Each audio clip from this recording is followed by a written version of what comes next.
अब अपनी पार्टी को ममता बनर्जी कैसे बचाएंगे? आप कह रहे हैं ये भी चुनौती हो सकती है, क्योंकि दो खेमे तो थे ही, अभिषेक बनर्जी वाला और एक ममता बनर्जी वाला। अब ये कितनी बड़ी चुनौती ममता बनर्जी के सामने होगी? या पश्चिम बंगाल में टीएमसी, जिसका मजबूत कैडर दिखता रहा या मजबूती के साथ वो मैदान पर लड़ती दिखी, अब तक वो सत्ता में रही, दत्ता जी, क्या वाकई में इस पार्टी के सामने संकट खड़ा हो रहा है? बहुत बड़ा संकट खड़ा हो रहा है। उस दिन जब ममता बनर्जी जी ने कालीघाट पे अपने रेसिडेंस पे एमएलएस की बैठक बुलाई है, मेरे पास सूचना है कि लगभग 15 से लेकर 20 एमएलए हैं जो गायब थे और फोन स्विच ऑफ करके गायब हो गए थे। तो ये 15-20 एमएलएस के ऊपर किस तरह का कदम उठाती है, ये देखने लायक होगा। दूसरी बात यहाँ पे ये है कि जैसे ही 4 तारीख का नतीजा निकला, उसके बाद भाईपो का भाषा देखिए ना, बिल्कुल यू टर्न और बदल गया है। जिस तरह के डायमंड हार्बर मॉडल की बात कर रहे थे और कह रहे थे कि 4 तारीख के बाद 12 बजे के बाद गृह मंत्री को देख लेंगे, आज तो लग रहा है कि जैसे कि रोते रोते क्राई बेबी वाला चेहरा उनका हो गया है। रिजू दत्ता जो इनके जो प्रवक्ता है, उसकी भाषा आप देखिएगा। इस तरह से बहुत सारे हैं टीएमसी के जो प्रवक्ता है या फिर एमएलए से, सबकी भाषा बदल गई है। वो कहीं ना कहीं पे दर्शाता है कि अंदर खाने क्या चल रहा है। मैं तो अब इंतजार करूंगा कि वो ग्रीन फाइल जो है ना, वो हरा फाइल जो ईडी के दफ्तर से ममता दीदी लेके गई थी, ईडी ने जब रेड किया था आईपैक के दफ्तर से, उसके अंदर क्या खजाना है वो जानना बहुत एक इंपॉर्टेंट बात, हुमायूं कबीर का इस बीच में एक स्टेटमेंट है, उसको ज्यादा तवज्जो नहीं मिली। अब वो किसके एजेंट थे उस पर बहस अब क्या ही करेंगे, अब तो चुनाव के नतीजे आ गए बीजेपी के या टीएमसी के। लेकिन उन्होंने कहा कि टीएमसी के बहुत सारे लोग नतीजों के बाद बीजेपी ज्वाइन करना चाहते हैं और बीजेपी उनको ले नहीं रही है।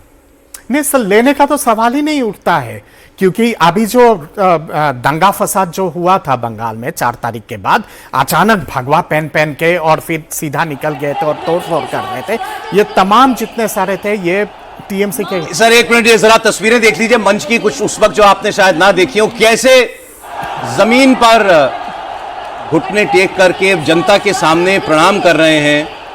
दंडवत प्रणाम ही समझिए इसको आप। और ये जीत कितनी बड़ी है, ये उस जो आशीर्वाद मिला है प्रधानमंत्री नरेंद्र मोदी को, उनकी पार्टी को, उसका धन्यवाद जिस तरीके से वो दे रहे हैं, उस आशीर्वाद का जवाब जिस तरीके से दे रहे हैं।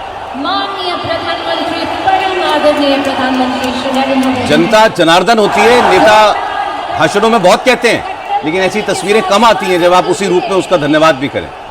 बिल्कुल सौरभ, और निश्चित तौर पर प्रधानमंत्री के इमोशन के हिसाब से सोचें कि वो सपना जो कि श्यामा प्रसाद मुखर्जी जो फाउंडर मेंबर, उस जन्मभूमि में बीजेपी की सरकार नहीं है, ये मलाल उनको हमेशा ही रहता था। और पार्टी के लिहाज से वो मलाल, दूसरा देश के प्रधानमंत्री के लिहाज से ये मलाल कि अगर उस राज्य में कुछ ऐसा हो रहा है जो कि नेशनल सिक्योरिटी के लिए चैलेंज है, उस चीज़ को दूर नहीं किया जा सका। तो अगर इन सारी चीज़ों में अब जब बंगाल की जनता ने वैसा मैंडेट देकर उस काम को किया, तो समझा सकता है कि पीएम की भावनाएं किस प्रकार से बंगाल के लोग मुझे तो किसी और राज्य में चुनावी जीत के बाद ऐसा रिएक्शन नहीं याद है। किसी और राज्य की जीत से इसकी तुलना भी नहीं की जा सकती। बीजेपी नेताओं से अगर आप बात करें तो जिस प्रकार का इमोशन उनका नजर आता है बंगाल की विक्ट्री को लेकर, उसमें किसी भी और राज्य से इसकी तुलना सौरभ नहीं की जा सकती। जबकि बड़े राज्य हैं, उत्तर प्रदेश भी जीता है, महाराष्ट्र भी जीता है, सब किया है, अपने दम पे सरकार बनाई है, कोलिशन की भी नहीं है। लेकिन बंगाल को लेकर के ये भाव जो दिखा, अब आज जैसे आपने वो देखा ना मंच पे, पहले हम लोग बात कर रहे थे कि 98 साल के व्यक्ति बीजेपी के कार्यकर्ता, वो श्यामा प्रसाद मुखर्जी जी के साथ तिरंगा फहराने के लिए जम्मू कश्मीर गए थे और जेल गए थे उसके बाद।